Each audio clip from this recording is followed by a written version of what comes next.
Welcome to Talk on the Pod, the podcast where we delve into the remarkable journey of the Takim Foundation's community, who are showcasing the best of the Arab world and paving the way for a brighter future. I'm your host, Andrea. Today we're diving into a powerful story of war, identity, exile, and resilience with writer and educator Mishka Mourani. Mishka's life is deeply connected to the Levant. Born in Alexandria, Egypt, with roots in Beirut, she spent much of her life teaching, writing, and living through some of Lebanon's most challenging moments, including the 15-year Lebanese civil war and the Beirut port explosion. In this episode, we'll explore how Mishka found her voice through writing, how it became a way to reclaim her agency during times where she felt powerless. We'll talk about the experience of living through wars she didn't choose, the feeling of exile without leaving home, and how humor and community can help preserve dignity in the darkest moments. This conversation is about survival, storytelling, and what it truly means to hold on to hope in the face of loss. Let's dive in.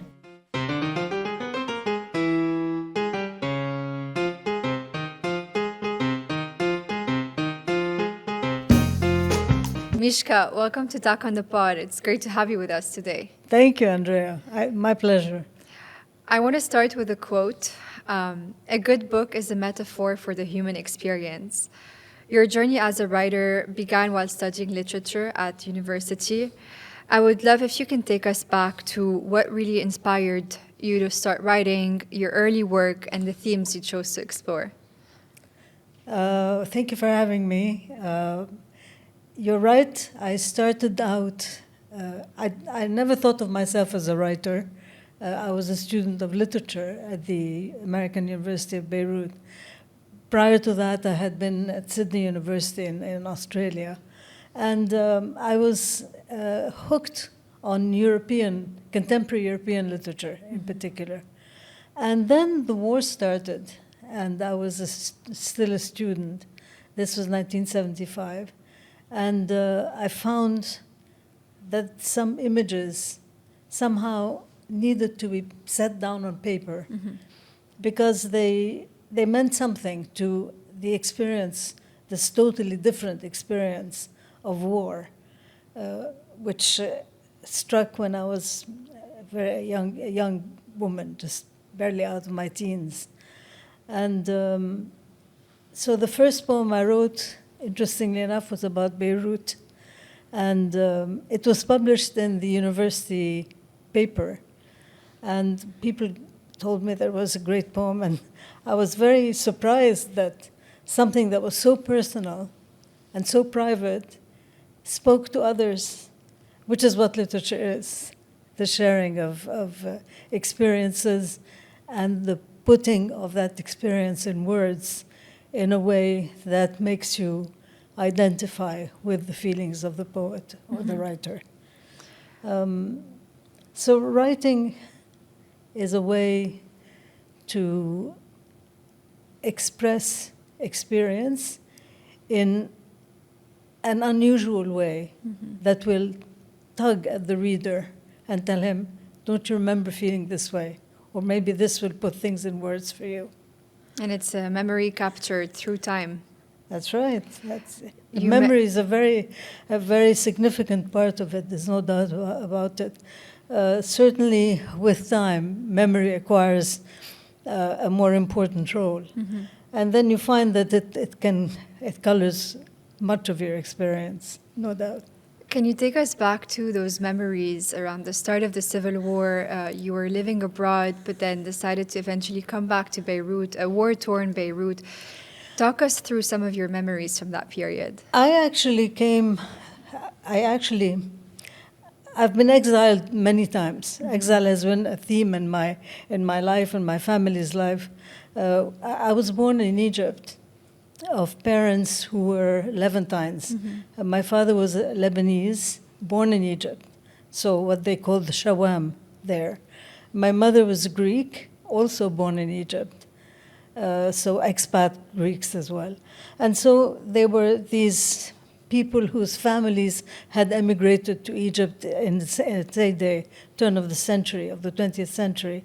And they were very much Levantine in their identity, which means they had more than one. They had a multicultural element to their identity. So I was born in Egypt as well, and then the events of the 1950s and the Abdel Nasser revolution took place, and the Shoam became persona non grata, as did many of the other nationalities that had been very much part of the fabric of the first part of the 20th century in Egypt, in Alexandria and Cairo mainly. So we left when I was 10 years old and we came to Lebanon, a Lebanon that I didn't know. And it was part of my identity on paper only, and in terms of the things that make you Lebanese or Greek, or have the food and the family relations and whatnot. And then things started deteriorating in Lebanon, and my father decided to emigrate to Australia. So as a teenager, I went to Australia, and I finished high school there, started university. And my mother was very unhappy in Australia and wanted to come back to Lebanon. And we did that before the war started. So I came to Lebanon in 1973. The war started 2 years later. So it was the golden, the golden days of Lebanon in the early 70s. And then our world was dismantled by this horror, which is what the war was, the 75 war. So I actually came here just in time for the war to start. The war hadn't started before we came. And I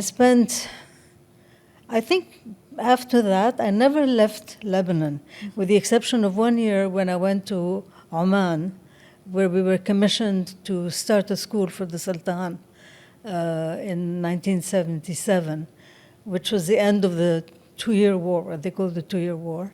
And I went to Oman for a year. We established the school there, the Sultan School, and came back to Lebanon. And then after that, I never left except for short trips.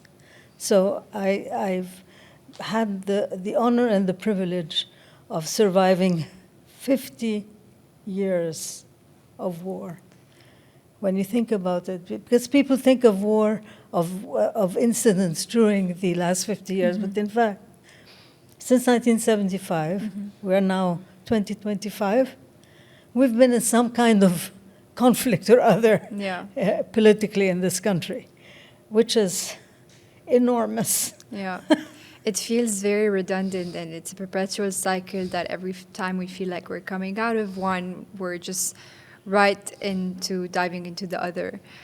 In those 50 years, you've taken to writing to process those emotions and capture those experiences. And you mentioned that a lot of those wars that happened, those conflicts, were not yours, but you just ended up, being caught in those events beyond your control. How did writing become a way for you to process your own narrative of what was going on, have agency and a voice in a conflict where you felt probably powerless and helpless?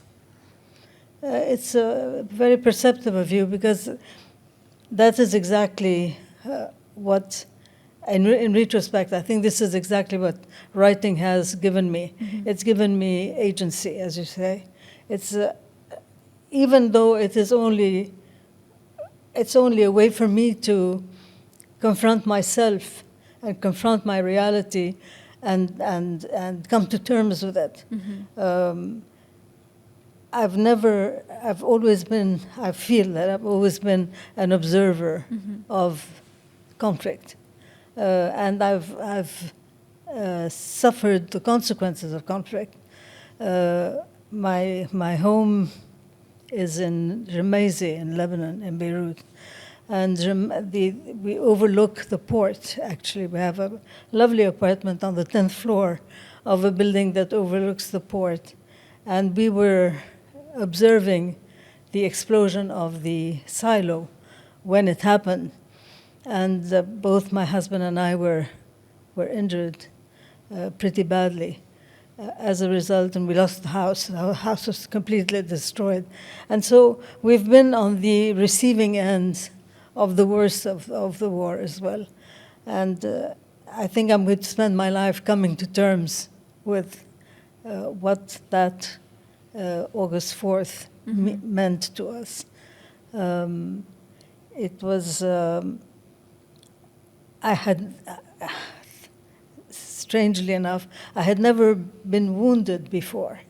And this question of being wounded by something as enormous and as a word that we started using, we hesitated about using, but which I have no trouble using anymore, the evil of that moment, because it changed the life of the whole country. I think this August 4th explosion, the extent of the damage, the destruction, the gratuitous. I come back to the word evil of it is it was beyond the bounds of anything that we had experienced. Yeah. And Ghassan Abu Sitta in this film that was recently made by Carol Mansour, a documentary, he said something which stayed with me. He said, people who are wounded in a conflict, their lives go on. Their wounds are a daily reminder of how their lives have changed. Even if when your wound is healed. I mean, I had to undergo 5 surgeries to repair some of the damage that was done to my body. And I'm back to normal, I'm functioning, I'm active. I've been blessed, frankly, that my recovery has been so complete, except, interestingly enough, my 2 small fingers where the doctors did not have the time to repair them. And so I have one finger which is always at an angle. And every morning when I try to wash my face, that finger is in the way. And I have a daily reminder of what Dr. Abu Sitta was saying. Luckily, a very mild one, but a daily reminder of August 4th. Yeah. And it's huge. It's almost a metaphor to the experience that, there's always something in the way when we were facing conflict and just trying to go on with our micro, journeys. I was wondering if you could talk through some of the patterns you noticed in conflict and recovery. In the past 50 years, there's been all sorts of challenges this country has faced. And in, putting pen to paper, processing your feelings, your emotions, your own experience dealing with all of this, any patterns you've noticed and how you responded and overcome into, a cycle of prosperity before the next decline? I'll give you, there's one anecdote that maybe will address what you're asking about. In 1989, which was the last year of the Civil War, remember there was Harb al-Ilgha and Harb al-Tahrir, and so the very last year, I got a Fulbright to go to New York and study the educational system in the United States. And I was thrilled about that because it was a full summer, 4 months, where we toured the US and just looked at different educational models within the United States.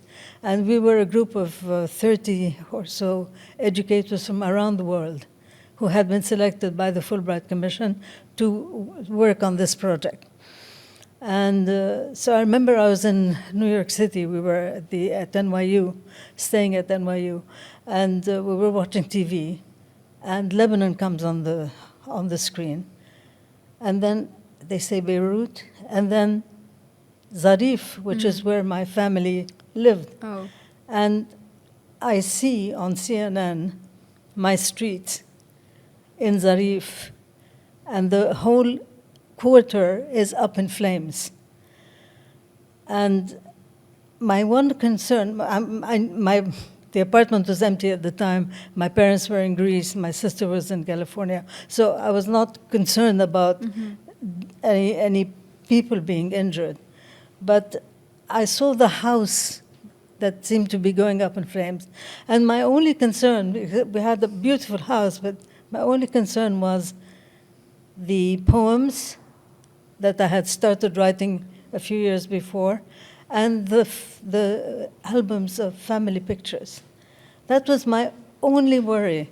I just thought, I have to salvage these. If I go back and the house is still standing by some miracle, the one thing I will do is make sure that the copybooks and the albums are safe.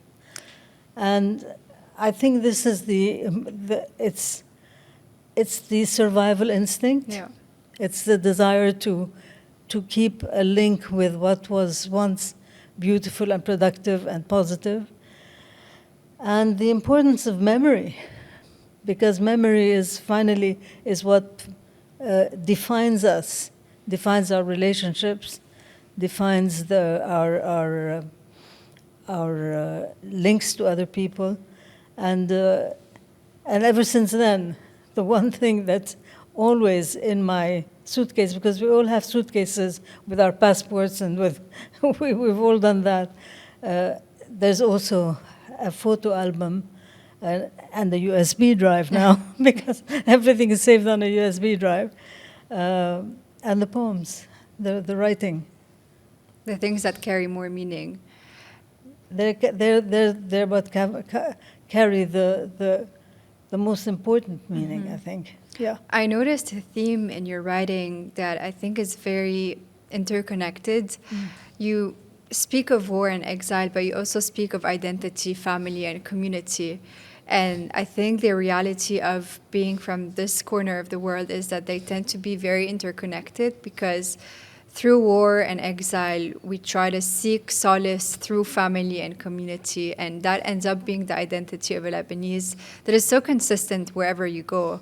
I think throughout the world, the diaspora has proven that there is pretty, tight connection to stories of war when it comes to immigration, and they end up being, in batches. World War I and the Civil War, and now we have more recently the conflict of August 4th. So the diaspora is sort of marked through those, lines of conflict throughout the years, but nevertheless, this is the identity that connects us all and creates our community and helps us, foster this sense of home away from home. So I just wanted to leave it up to you to comment a bit about your desire to choose those themes in your writings and your poems. I don't choose themes. The process is not a process of analysis. It is a process of synthesis. You write, and then once you have written, you find the themes. But you don't start out saying, I'm going to write about diaspora. I'm going to write about exile. You don't start out doing that. You put pen to paper. You refine what you write. You go back and revise it. You rehash it. But what needs to be said comes from I think, as I mentioned to you, the fact that you have an image that concentrates a feeling or an experience for you, and you feel that this is a much more effective way of sharing an experience, which is what writing is.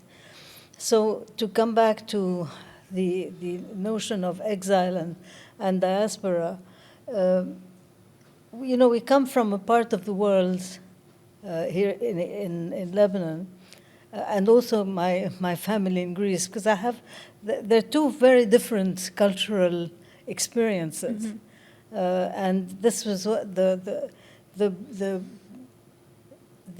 uniqueness of the Levantine experience is the fact that there are certain characteristics that define what being a Levantine is.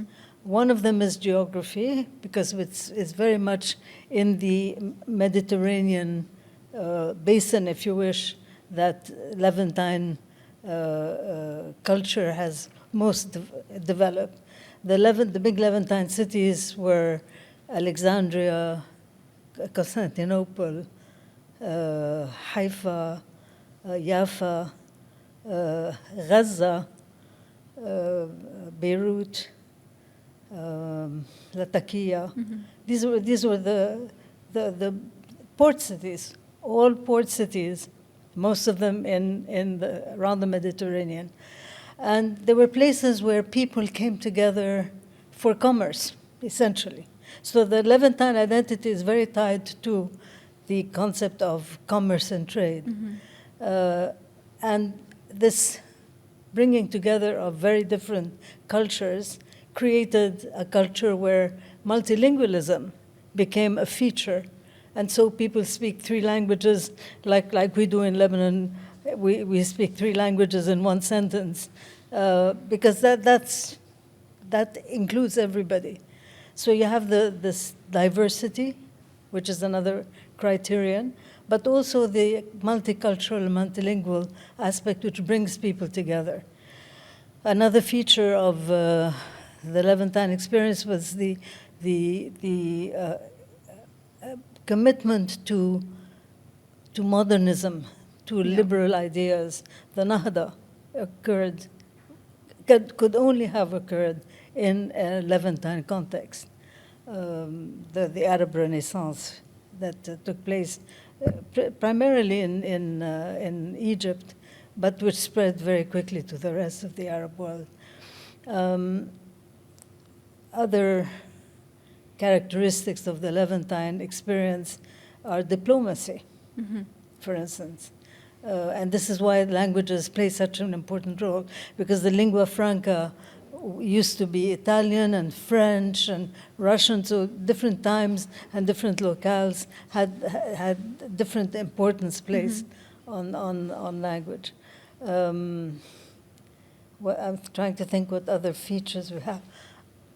One interesting feature of being a Levantine is the vulnerability of the experience. As I told you, in Egypt, the grandparents came at the beginning of the 20th century. They raised their families until the 1950s. Abdel Nasser came, everything changed. They all went back to their origins, but they went back to their origins and they were fundamentally changed. They could no longer be just Greek or just Lebanese. And that created a whole baggage, an enrichment, but also an isolation. Yeah. So the diaspora, and this is why I think the diaspora is so valuable. I mean, Lebanon, they say there are 17 million Lebanese on this planet, and only 5 of them live in Lebanon. The others are in Brazil and all over the world, in fact. But they carry with them this openness, this commonality, this modernity, this joie de vivre. That is. Joie de vivre is very much a Levantine characteristic. Enjoying life for what it is, good food, company, music. I wrote a poem once about my relationship with my daughter. And it occurred to me that we sing in one language, we eat in another, we dance in a third. We are all those different things. And it's very precious, it's very, very important. We also don't have much experience of what our grandparents lived through. And this is another reason why writing is so important to me. Writing is a process of documentation. And I realized that I know a lot about my Greek grandmother because she lived with us. But my Lebanese Syrian grandmother, I have pictures of her. I know she was called Teta. I know my mother used to take me to sit in her garden as a child in the pram. But I think I remember her voice, but I know nothing else about her. I think she was born in Aleppo, but we don't know. I know that she had a brother and she had a cousin. I mean, just really just glimpses of a person who played a very important role in my life. Because this woman had 8 children, and she married when she was 17 years old, and her husband died when she was 37.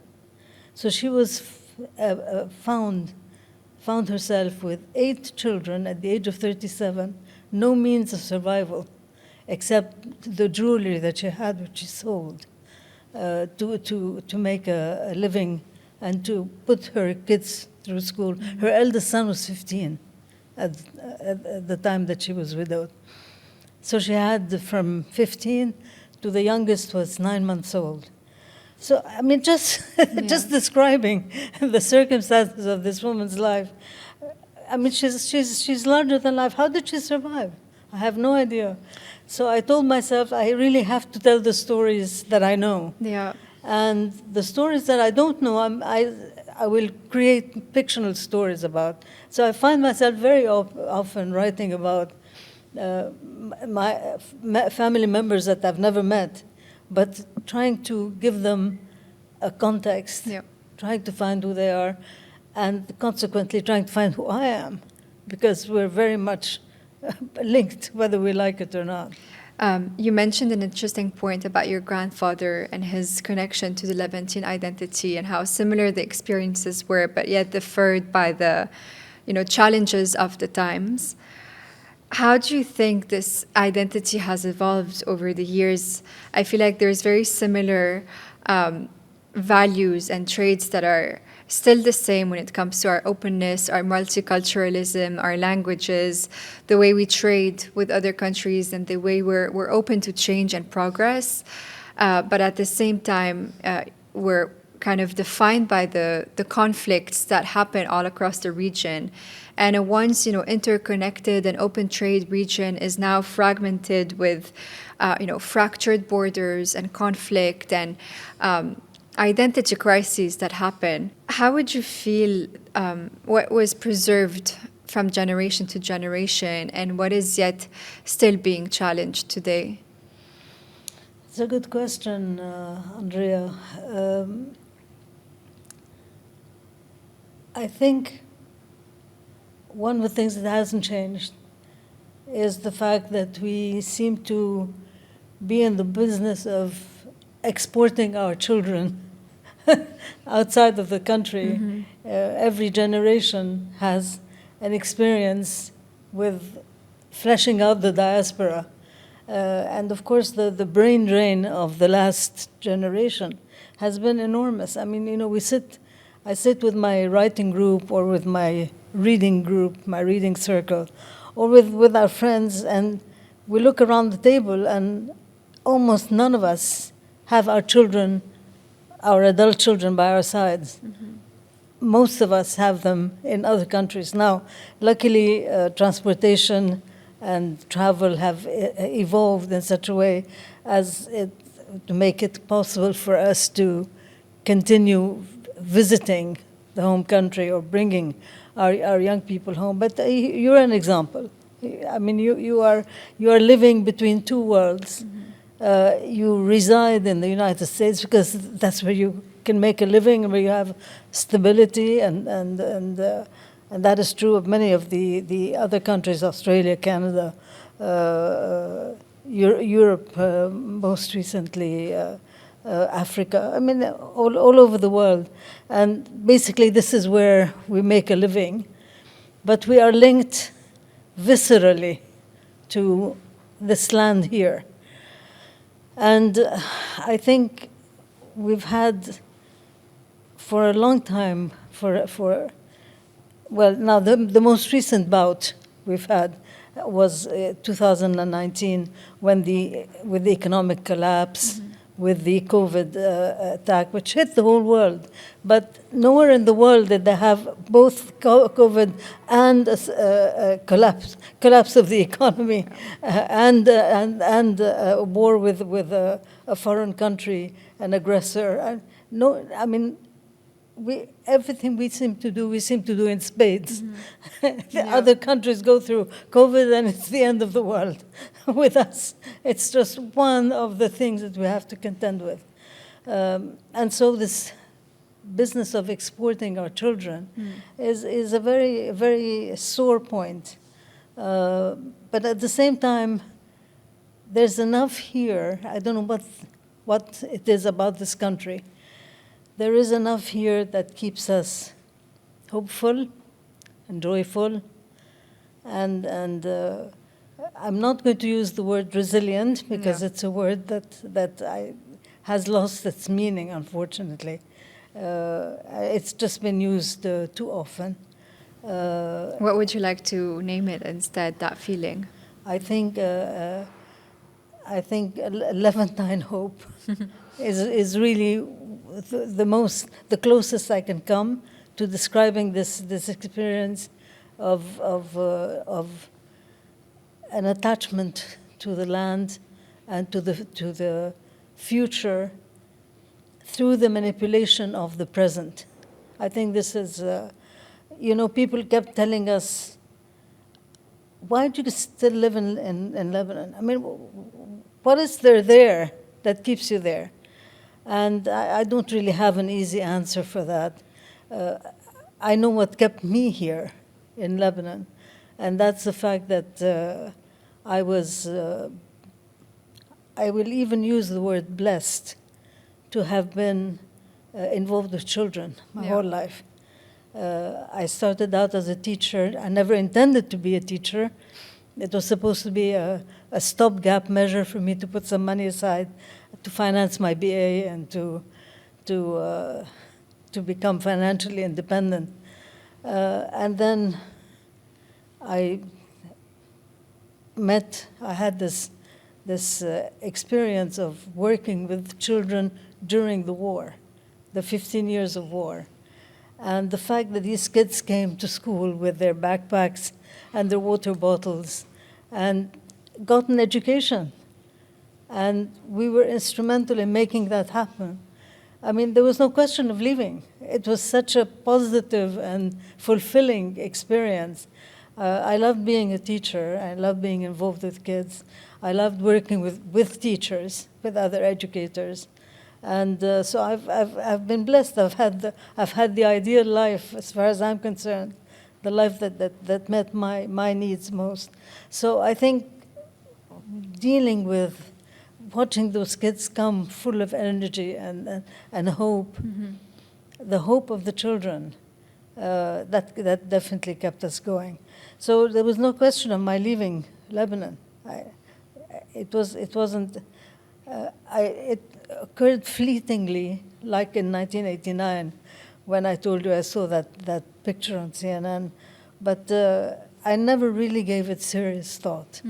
And I had lived in Australia prior to that, so I knew what it meant to be alone and isolated, because that's immigration is in fact a form of self-imposed exile, isn't it? Yeah. So this question of missing my roots was not something I was willing to do again. What did those experiences of working with young minds through being very involved in the education sector teach you about, the role of education when affected by consistent conflict and change? That is an excellent question. Learning takes place regardless of what is happening. Intentionally or unintentionally, children are going to learn. I was blessed to work with an institution that had the willingness, the commitment, and the means to provide an excellent education You are a product of another institution just like that. I think part of the uniqueness of the Lebanese experience has been the educational system. And this is where the Levantine connection comes in. The languages, the value system, the openness, the diversity. Our educational system is a combination of a French system and a British system and an American system. And I mean, we're very much a product of that kind of, so it's, I think of an experience like the International Baccalaureate. And it was designed for countries like Lebanon. In fact, Lebanon was one of the founding members of the IB back in 1960. And so this question of learning, of a process of education, of culture, and culture is another aspect of Levantism, Levantinism of the Levantine experience. Lebanon is very much proof that you can build and grow and hope and achieve in spite of the hardest of circumstances.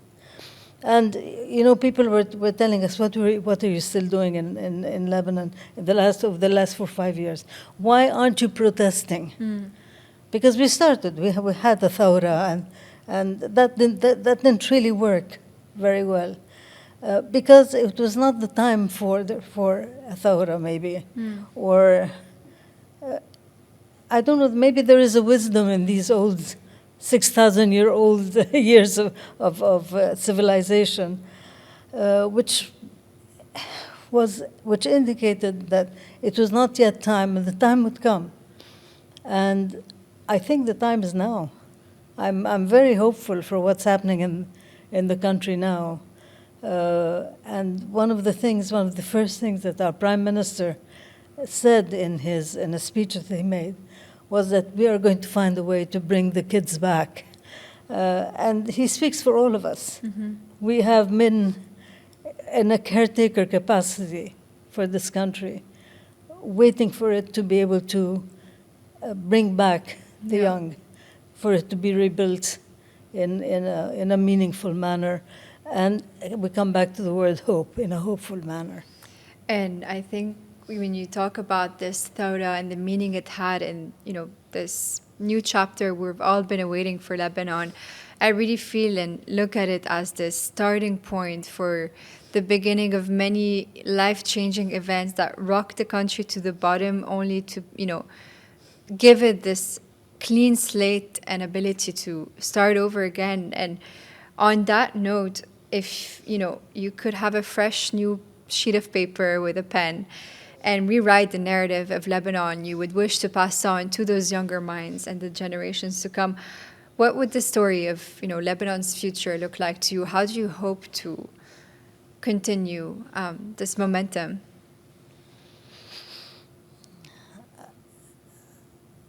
The Levantine experience, I think, is very much part of what I would hope would continue to define us.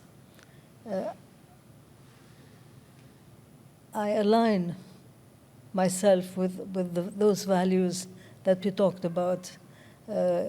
And by the way, there was some very interesting work made by a historian called Mansell on the Levantine experience in various parts of the world, Thessaloniki, Istanbul, Europe, and this part of the world as well. And he has some interesting things to mention, and I would recommend people to read him. He's very interesting to follow. Yeah, I think this model of openness, of attachment to the culture, the Arab culture, the Levantine culture, the Francophone culture, and of course these are all cultures with a twist. I mean, we have our own way of teaching in the Francophone system, for instance. We have our own way of teaching in a British system. The American experience of the missionary experience, which started, interestingly enough, at the time of the American Civil War.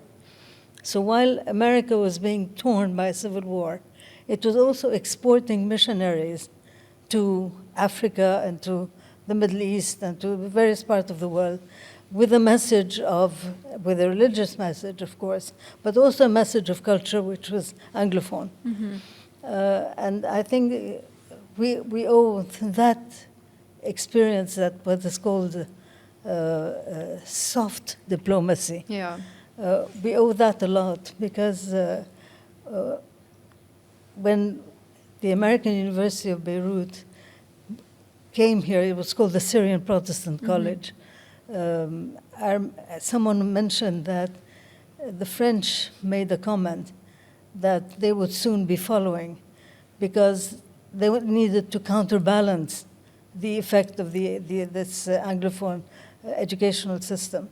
So this was taking advantage of all the best of other cultures and appropriating them, and this commitment to quality, to being the best, to being trailblazers, to being leaders. This has very much colored who we are, and it has been a very powerful survival trait, I think. I would love to, take you back to reflect on the past 50 years between your writings and your experiences through conflict. And looking forward, what lessons do you think need to be kept in mind as we build this next chapter, and what burdens should be left behind? When you think of the golden age of Lebanon, people tell you the good old days, etc. You think of a time when there was growth, there was a commitment to excellence, there was integrity, there was a love of country and of the sense of the best of what we are as Lebanese. I think the only hope for us is if we find a way to overcome the horror of what we have become, the corruption, the lack of commitment to rule of order and law and order. We have seen what this has done for us. We are. I think this is our very last chance for survival as a country. If we want to survive, it's to look for models in the past or for formulas in the past which were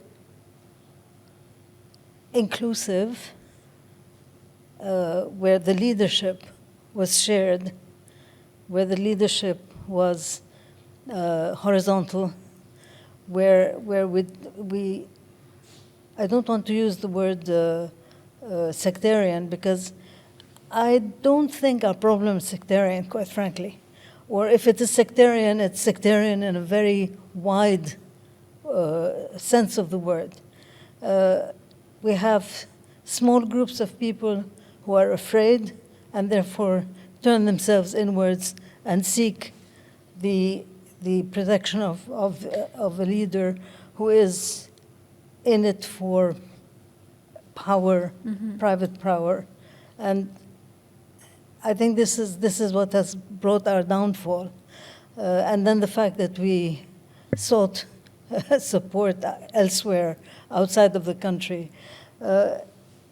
We managed to create a model which was counterproductive and destructive.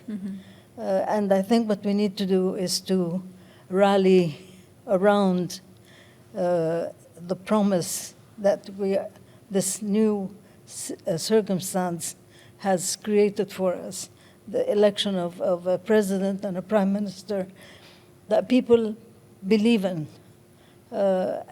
we need to move away from cynicism, and we need to be ready to sacrifice personal advantage for a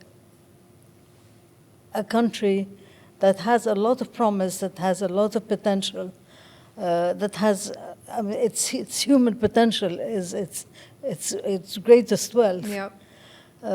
And one that will, I think education has to be a very, very important component of it, because education, as I mentioned earlier, is very much a question of manipulating the present to ensure that there is a future for these children that we have the charge of. It's a beautiful quote you mentioned, and I would love to close it off by just giving you the opportunity to answer a few rapid-fire questions to bring you back into the memorabilia. What is the Lebanese tradition that you hold closest to your heart? A Lebanese tradition that I hold closest to my heart, I think probably song.